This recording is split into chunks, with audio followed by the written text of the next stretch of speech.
nga toog nga ni mu ngi mel ne Moussa ak Firaw et je ne peux pas comprendre su may wut réew mi damay sol mbubbu Moussa mais su ma jotee réew mi damay sol mbubbu Firaw. C'est un problème parce que l'histoire de Moussa ak Firaouna ce n'était rien d'autre que le problème d'oppression. Buur buy opprimer son peuple yàlla yónni Moussa ne ko va libérer ce peuple là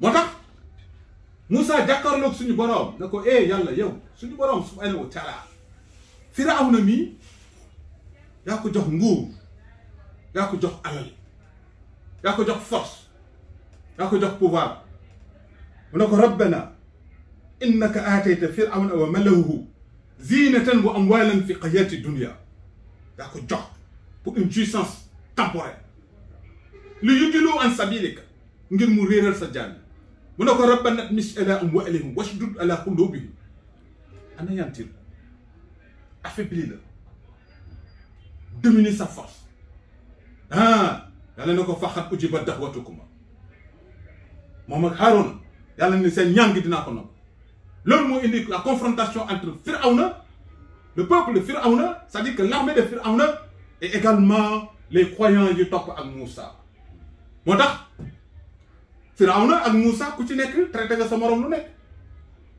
inni la azunuka ya Moussa masqora yow Firawna yow Moussa dama jàpp ne tu es un magicien tu es un déprimé Moussa dem na ko inni la azunuka ya Firawna mashbora non nga bew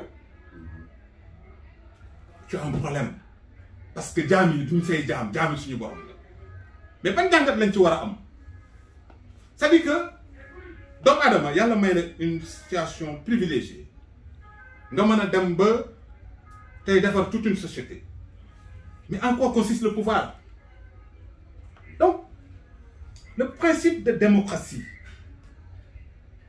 c'est important ñu préserver ko mais imaginez ce pays bu ñu fi bëggoon ne dañ fiy taxawal charia c'est un problème parce que nous ne sommes pas les seuls ñun ñu dëkk ci réew mi et également est-ce que jullit yi tey am nañu aptitude ak taxawaay bu leen may ñu dem jël ci yoonu charia c'est un problème ñu nekk dans un pays où il y a une diversité de croyances il y a une diversité culturelle il y a une diversité ethnique il y a une diversité de race il y a une diversité de connaissances nit ñi ci seeni xam-xam yeggu nit ñi ci seeni xam-xam ñu ngi ci situation boo xamante ne ni mooy loolu mais réew moom démocratie rek moom moo mën a ñëw teewal ko donc képp kuy président da nga war a am liggéey bu mat bu am solo boo xamante ni dafa jëm ci le renforcement des acquis démocratiques.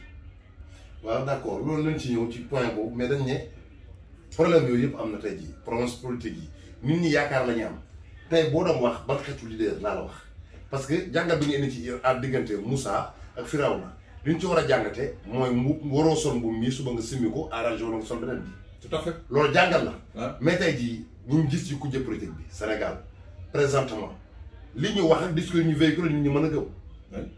ci la nit ñi mën a toppee. mais ci yan base la ñu war a ne non kii li muy wax wér na wala kii li mu dul wax wér na. mais tout à fait c'est le problème maintenant wax nga lépp parce que nit ñi yaakaar rek la ñu am parce que yaakaar ci suñu jaamu yàlla sax maanaam lépp ci yaakaar la ne parce que même yàlla buy wax ak ñun dafa naan wa man kaana yarju képp koo xam ne yaakaar nga ça veut dire que amul benn contrainte bu ciy dox c'est-à-dire que on ne peut croire les gens que sur la base de leur parole maintenant processus bi nga xamante ne nii ci la ñuy natt nit ñi mooy aujourd'hui ñu am un processus d'alternance continue c'est-à-dire que képp ku am ambition koo mën ci doon les Sénégalais sont prêts à t'accompagner mais que demee ñu mën a juger say actes say faits say paroles est-ce que c'est en conformité ak li nga xamante ni dina sauvegarder nos principes démocratiques ak li nga xamante ni dina sauvegarder notre justice dina sauvegarder dina préserver les libertés maintenant loolu ci nit ki la et il est temps parce que adduna bi léegi kenn mënatu ko gouverner. Non, ce n'est pas possible. Le monde est devenu un village planétaire. Vous savez, hier, j'ai suivi un peu l'actualité internationale où je suis tombé sur un tweet de Jean-Luc Mélenchon qui dit que le Sénégal mu ngi nekk ci pente boo xamante ne nii dafa mel ne excusez-moi dafa mel ne mu ngi régresser. Je vais tout de suite te montrer cela. Jean-Luc Mélenchon qui dit que le modèle qui était ce pays se dissout dans une macronisation accélérée. Répression, arrestation, réduction des libertés constitutionnelles. Ça veut dire que ce n'est plus l'avis du Sénégalais, mais c'est l'avis également des acteurs politiques mondiaux. C'est en cela que ça devient en fait beaucoup plus sérieux. C'est en cela que ça devient également un problème qui va au-delà du Sénégal. L'image de notre pays. Ouais, mais bon, caméra yi braqué lañ ko fi mu nii présentement Sénégal comme ni mu ko waxee tamit fii am na say naataango politique yoo xamante ne nii tamit ànd nañ ci bu yàgg ku mel ne Mankeur Ndiaye wax na ci Aminata Tall wax na ci ne recul démocratique yow recul boobu tey jii ak restriction des libertés individuelles yow moom nga gis wala non. ak gis nga bu nit dee seede te yàlla tax aujourd'hui personne ne peut renier ou refuser du président Macky Sall des actes allant dans le sens vraiment de faire avancer le pays par rapport à des infrastructures, par rapport à des réalisations, par rapport également à un point où le Sénégal se situait et qui devrait migrer vers une émergence. Sur certains points, par exemple, aujourd'hui, de par mes responsabilités institutionnelles, aujourd'hui, beaucoup de gens, l'autoroute là, c'est ma mission, du point de vue de mon déplacement. C'est-à-dire que aujourd'hui, même pour aller à Dakar, revenir à Diourbel, ça ne me pose pas de problème. Mais il est important que le président Macky Sall marque son empreinte, marque son bilan par rapport au renforcement des acquis démocratiques. C'est ma conviction, je te dis. Pourquoi je le dis? Parce qu'aujourd'hui, li nga xam ne teew na tey outils yi nga xamante ne nii tey ñoom ñu ngi koy utiliser moom mu ngi koy utiliser ces mêmes outils étaient là. Abdoulaye Wade avait des possibilités de s'en prendre à des opposants pour la priver leen seeni droits civiques, à commencer par lui-même. En ce même moment, lui-même avait toute la latitude de pouvoir communiquer comme il voulait et par rapport à n'importe quel contenu. C'est-à-dire que man dama gisul lu fi nit ñi wax lenn rek laa xam ne ni je ne suis pas d'accord avec ceux qui s'adressent au président de la République en des termes inappropriés. Maanaam, il est une institution. Il n'est pas donné à un Sénégalais de s'adresser, même ku dul président de la République, sa mbokk citoyen sénégalais amoo droit de ko traiter d'une certaine façon. Mais nous avons tous, aujourd'hui, on se rend compte que ce problème du parrainage-là constitue un des facteurs fondamentaux du recul démocratique. Les gens sont libres d'avoir des choix. Et ce qui peut garantir la stabilité d'un pays, c'est l'expression des urnes. C'est-à-dire que tous les Sénégalais se donnent l'opportunité de pouvoir choisir en toute liberté, en toute conscience et en toute appartenance. Et maintenant, comment ça se passe? Aujourd'hui, on cherche à éliminer. Et je dis, le parrainage n'est pas pertinent. Pourquoi ce n'est pas pertinent? Parce que les gens évoluent dans des coalitions. C'est des coalitions. Il est clairement prouvé que plus personne ne peut se prévaloir d'une majorité poisson. C'est-à-dire que si on donne notre pays, qui dem jongante, ñu xool moom lan lay peser moom kese lan lay représenter par rapport au suffrage universel de notre pays. Donc, le problème des libertés, le recul démocratique, en tout cas man bokk na ci point boo xamante nii parce que aussi j'ai des ambitions politiques et je ne voudrais pas que demain de par des actes que yoo xam ne dama koy def wala leneen et que ce recul-là n'est un frein par rapport à mon épanouissement politique. Dañu war a permettre à tout bon Sénégal de pouvoir au côté du président Macky Sall Abdou Diouf dafa ñëw daal di ne jàkka jaa ngi noonu ku neex noonu le président Abdoulaye Wade amul kenn de tous ses opposants koo xamante ni empêché na ko mu participer à des élections. Aujourd'hui, ce parrainage, on te dit qu'effectivement, c'est le parrainage qu'il a voulu. Mais aujourd'hui, comment ça se passe? nous sommes tous témoins ci dégâts yi nga xamante ni parrainage indi na ko ba tey moo ñu valoir cette insécurité là. Donc je dis, de ce point de vue, il y a problème. L'autre problème également, je ne pense pas que la prison, et là vraiment tu me permets de faire un cri de cœur. À chaque fois que j'entends un prisonnier parler, ça me day daw. Les conditions de détention des prisonniers. Je ne sais pas. Qu'est-ce qui justifie que jusque-là, aucun président ne veut prendre à bras le corps la révision des conditions de détention des faits? Parce que, aujourd'hui, de par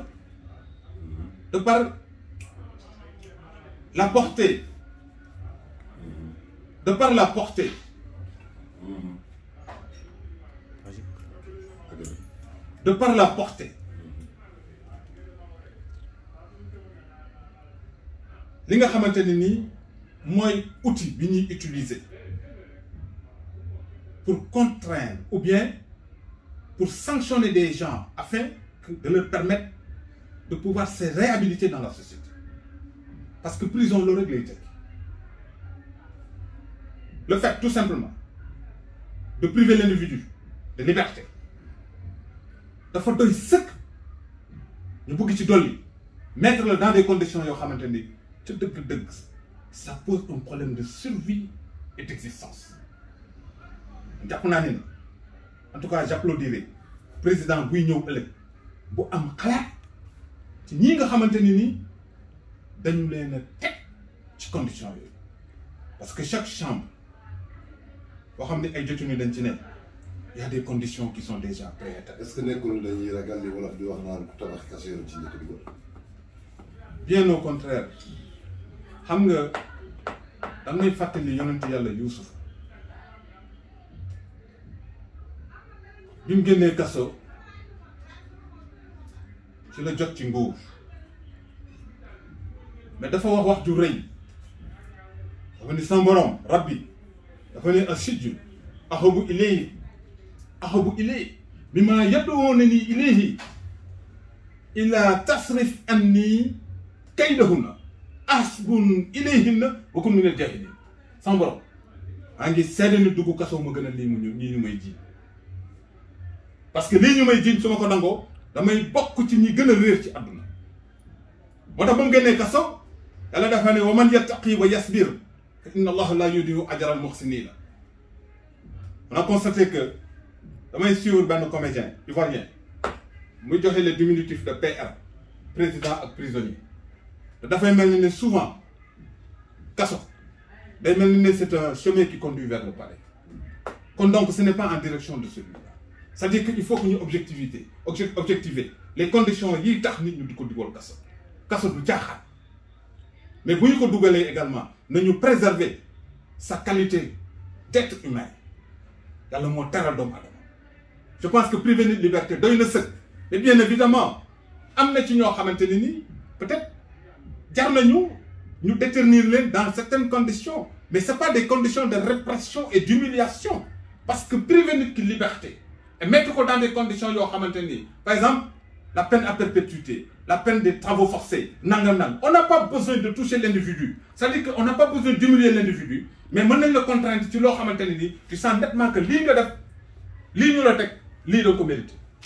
Mais je ne suis pas du tout de l'avis de ceux qui estiment que dugal nit kaso mooy toroxal. dugal nit kaso c'est parce qu'il mérite la prison dañ ko war a sanctionner par rapport à l'acte mais c'est pas à l'intérieur de la prison également ci lañ ko war a humilier. Et encore nga dégg ci ñenn ñi comment ils sont traités à l'intérieur de l'oppression, de l'agression, attaqué du dos. Non, ça, je dis que quand même, notre constitution, les gens également, ils plaidaient en faveur des droits de l'homme. On doit revoir également, parce qu'il y a des innocents, mais est-ce que méritent? Parce que nous avons tous constaté que même les jugés, mais c'est des juges, ils sont passibles d'erreurs. On a des erreurs. Les erreurs judiciaires sont là, et elles sont nombreuses. Mais est-ce que le pouvoir manager, que ñuy traiter d'une certaine façon les gens yàlla moo njëkk a teral doomu aadama wala laqad karamnaa banii aadama nit dafa war a delloo cër boobu suñu borom mais nit nag nit mënuñ ko il n'est pas investi ni d'un droit ou